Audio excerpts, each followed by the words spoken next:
Durante siglos Israel esperó al Mesías. Los profetas anunciaron su venida, los salmos cantaron su gloria y el pueblo clamó por redención. Pero cuando finalmente llegó, no lo reconocieron, no porque les faltara información, sino porque sus corazones estaban enfocados en un tipo de salvación que Jesús no representaba todavía. Zacarías, el profeta, escribió algo que parecería imposible durante muchos siglos, que el pueblo de Israel miraría a aquel a quien traspasaron, lloraría como quien llora por un hijo único, y finalmente entendería el plan de Dios. Esa promesa parecía dormida durante 2 milenios, hasta ahora, porque algo comenzó a cambiar, algo profético, espiritual y global. Y si observas con atención, verás que los 3 señales anunciados por Dios se están alineando con precisión divina. Y cuando ocurra el último de ellos, no habrá forma de negarlo. El mundo entero sabrá que la historia ha llegado a su punto de inflexión. La primera señal ya se está cumpliendo. He aquí que haré de Jerusalén una copa de vértigo para todos los pueblos de alrededor. Zacarías 12:2. La palabra vértigo no es solo poética. En el hebreo original implica la idea de desequilibrio mental, de una obsesión irracional. Eso es exactamente lo que hemos visto. Desde 1948, cuando David Ben-Gurión declaró el nacimiento del Estado de Israel, el mundo nunca volvió a ser el mismo. 11 horas después, 5 naciones árabes atacaron. Israel, sin un ejército estructurado, venció. Y volvería a vencer en 1967, en 1973 y en los conflictos posteriores. Pero la guerra de Zacarías no es solo una guerra física, es espiritual, es emocional. Es una obsesión mundial por una nación que representa menos del 0,2% de la población global, más pequeña que el estado de Nueva Jersey, pero que es mencionada en casi todas las resoluciones de la ONU. ¿Por qué? Porque el mundo está bebiendo de la copa de vértigo. La existencia de Israel no es solo una cuestión política, es una cuestión profética, y cuanto más intentan las naciones resolver la cuestión de Jerusalén, más caos espiritual se propaga. La ciudad se convierte, como fue profetizado, en una piedra pesada que corta a quienes intentan moverla. Pero esa es solo la primera señal. La segunda señal está en marcha: la destrucción de los enemigos de Jerusalén. En aquel día haré de Jerusalén una piedra pesada para todos los pueblos. Todos los que intenten moverla serán gravemente heridos. En aquel día, dice el Señor, heriré de espanto a todos los caballos y de locura a los que los montan. Zacarías 12:3-4. El lenguaje es simbólico. Los caballos representan la fuerza militar, los jinetes, los líderes. Y lo que Dios está diciendo es claro: las estrategias de guerra de los enemigos de Israel fracasarán. No solo fracasarán, sino que serán motivo de vergüenza. Las alianzas se romperán. Los generales cometerán errores. La confusión dominará los campos de batalla. Y si miras lo que está sucediendo ahora, verás la formación del mismo eje profético descrito en Ezequiel 38. Rusia, Irán y Turquía. 3 naciones con intereses completamente distintos, pero que por alguna razón están convergiendo en un mismo objetivo: Israel. ¿Coincidencia o cumplimiento de profecía?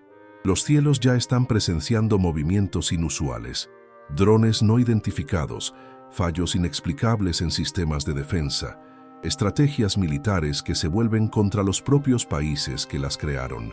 La mano de Dios comienza a pesar, no para destruir a Israel, sino para preparar algo aún mayor. Y aquí llegamos a la tercera y más poderosa señal. Zacarías 12:10 dice: «Y derramaré sobre la casa de David y sobre los habitantes de Jerusalén espíritu de gracia y de súplica, y mirarán hacia mí, a quien traspasaron, y llorarán por él como se llora por un hijo unigénito». Ese es el clímax de la profecía. Ese es el momento en que las escamas caerán de los ojos, cuando los hijos de Israel, no uno u otro, sino como nación, verán a Jesús, Yeshua, no como un impostor, sino como el Mesías prometido, como el Hijo de Dios, como el Cordero que fue sacrificado. Y lo más increíble, esto sucederá por intervención divina. No será el resultado de campañas evangelísticas, aunque éstas sean valiosas. No será fruto de debates teológicos o presiones políticas. Será sobrenatural, un despertar que comienza con el derramamiento del Espíritu Santo. Primero viene la gracia, luego el llanto y después la restauración. El mundo verá a judíos ortodoxos llorando por aquel que antes negaban. Verá sinagogas convertirse en lugares de avivamiento. Verá soldados israelíes rindiéndose al Rey de Reyes. Y cuando eso ocurra, algo mucho mayor será desencadenado.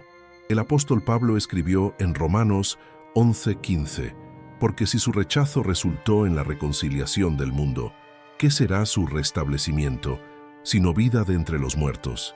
¿Entiendes lo que esto significa? Cuando Israel despierte, cuando reconozca a aquel que fue crucificado, habrá un avivamiento global. Será como una resurrección colectiva, un nuevo aliento sobre la iglesia, una preparación final para el regreso del Mesías. Pero, ¿por qué aún no ha sucedido? ¿Por qué Israel todavía resiste? Hay 5 razones que lo explican, y todas están en las Escrituras. La primera, esperaban un Mesías político. En los tiempos de Jesús, el pueblo judío sufría bajo el dominio romano. Pagaban tributos, eran humillados y anhelaban liberación. Esperaban a alguien como David, un rey guerrero. Esperaban a alguien como Moisés, que confrontara al faraón y partiera el mar. En cambio, llegó un carpintero de Nazaret, montado en un burro, predicando perdón y diciendo: «Bienaventurados los mansos». Querían un trono. Él trajo una cruz. Querían victoria. Él ofreció entrega. Querían armas. Él extendió las manos y se dejó clavar. El Mesías llegó, pero no como ellos imaginaban. La segunda razón, la ceguera, fue profetizada.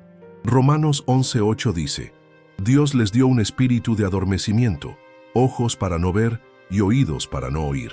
Esto no fue casualidad, fue una estrategia divina. El endurecimiento de Israel abrió el camino para que el Evangelio llegara a los gentiles. La rechazo generó la expansión, pero esta ceguera tiene fecha de caducidad. Pablo escribe: el endurecimiento vino en parte sobre Israel hasta que entre la plenitud de los gentiles. Romanos 11:25. Es decir, cuando el número de salvos entre los gentiles esté completo, el velo será removido, y la nación verá. La tercera razón es quizás la más delicada. Jesús no encajaba en la definición religiosa de santidad de la época. Comía con publicanos, tocaba a leprosos, permitía que prostitutas lavaran sus pies con lágrimas. En lugar de sentarse con los líderes religiosos, se sentaba con los marginados. Para los fariseos, eso era inaceptable. El Mesías para ellos debía reforzar la ley. Jesús vino a cumplir la ley, con amor, gracia y verdad. En Lucas 5:32, Él declaró: «No he venido a llamar a los justos, sino a los pecadores al arrepentimiento». Fue una afrenta al sistema religioso. Ellos querían apariencia. Él ofreció esencia. La cuarta razón es aún más profunda. La cruz era un escándalo teológico. En 1 Corintios 1:23, Pablo dijo: «Pero nosotros predicamos a Cristo crucificado, que es escándalo para los judíos». En el contexto judío, la crucifixión era sinónimo de maldición. Deuteronomio 21:23 afirma: «Maldito todo aquel que es colgado en un madero». Entonces, ¿cómo podía el Mesías ser alguien que murió de esa manera? El razonamiento humano no podría comprenderlo, pero lo que los hombres veían como maldición, Dios lo veía como sacrificio. La cruz, que representaba vergüenza, se convirtió en símbolo de redención. Y la quinta razón, la más gloriosa, es que el plan de Dios aún no ha terminado. El rechazo del Mesías no fue el fin de la historia de Israel. Fue solo un capítulo. En Romanos 11:25-26, Pablo escribe: «El endurecimiento vino en parte sobre Israel, hasta que entrase la plenitud de los gentiles, y así todo Israel será salvo». Esa frase es una promesa, una garantía de que la historia aún tendrá su giro, que el pueblo que un día gritó: «Crucifícale», gritará: «Bendito el que viene en el nombre del Señor». Y ese momento será cósmico. Porque Jesús mismo dijo: «No me veréis más hasta que digáis: bendito el que viene en el nombre del Señor». Mateo 23:39. Es decir, La aceptación de Israel será el gatillo para el regreso glorioso de Cristo. Esto lo cambia todo. Israel no es una nación cualquiera, es el reloj profético de Dios, es la clave de la escatología. La venida del Mesías, la segunda, está condicionada a su aceptación por parte de Israel. Por eso el enemigo intenta destruirlos, por eso las naciones los odian, porque hay un plan que solo puede completarse cuando los ojos de Israel sean abiertos. Y eso ya está comenzando. En 1948 había menos de 4.000 judíos que creían en Jesús. Hoy son más de 350.000. Un crecimiento de casi el 9.000% en 75 años. La mayoría vive en Israel y muchos son jóvenes. Hay sinagogas donde, en secreto, el nombre de Yeshua es adorado. Hay soldados que oran en su nombre antes de ir a la guerra. Hay comunidades mesiánicas floreciendo en las sombras. Y lo que está sucediendo con Israel afecta al mundo entero. Pablo dijo en Romanos 11:12, si su transgresión trajo riqueza al mundo, ¿cuánto más su plenitud? Si el rechazo de Jesús por parte de Israel abrió el camino para los gentiles, ¿qué pasará cuando lo acepten? El mayor avivamiento de la historia, una ola de gloria, una inundación de salvación. El mundo entero será impactado por la reconciliación entre el pueblo judío y el Mesías. Y las señales están ahí. Por primera vez en 2.000 años, los judíos han regresado a su tierra. Desde 1967, controlan Jerusalén.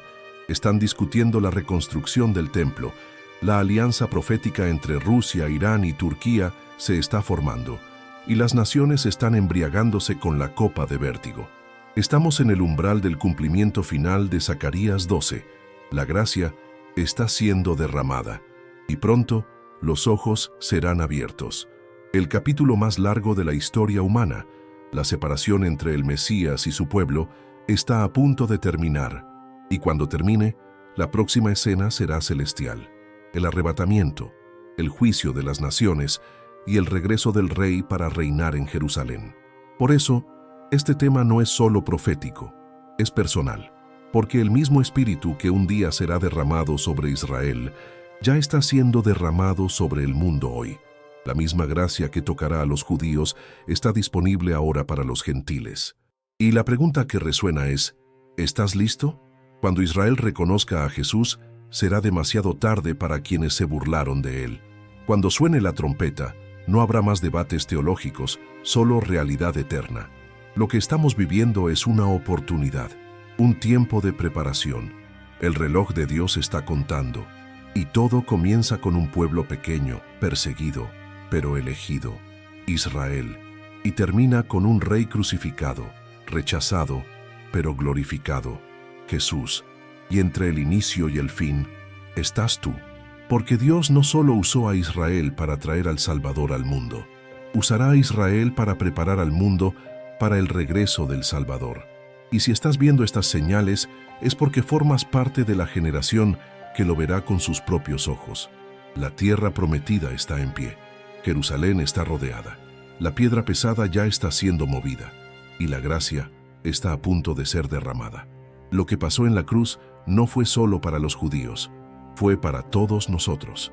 Pero lo que ocurrirá cuando Israel reconozca la cruz cambiará el destino de toda la tierra. Prepárate, porque la próxima vez que Jesús pise el monte de los olivos, no será como siervo, será como rey.